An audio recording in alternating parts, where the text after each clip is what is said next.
بالله من الشيطان الرجيم.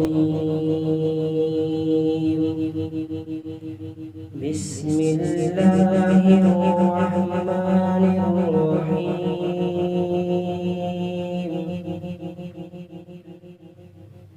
هل أتاك حديث الغاشية وجوه يومئذ خاشعة عاملة ناصبة تصلى نارا حامية تسقى من عين آنية ليس لهم طعام إلا من ضريع لا يسمن ولا يغني من جوع.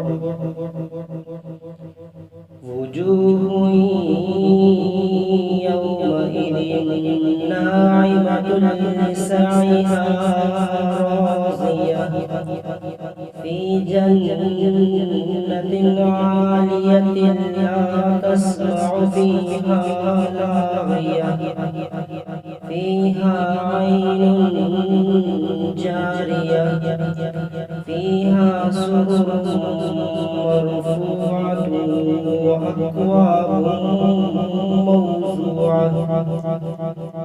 وأكواب موضوعة ونمارق مصفوفة وزرابي مبثوثة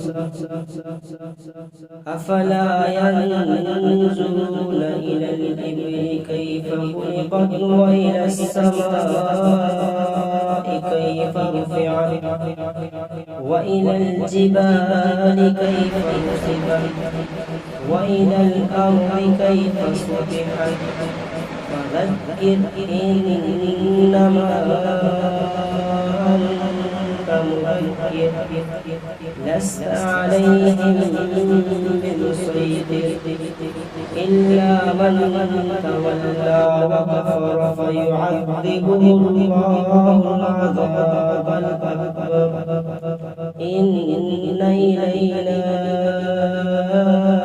إيابهم ثم إن علينا حسابهم.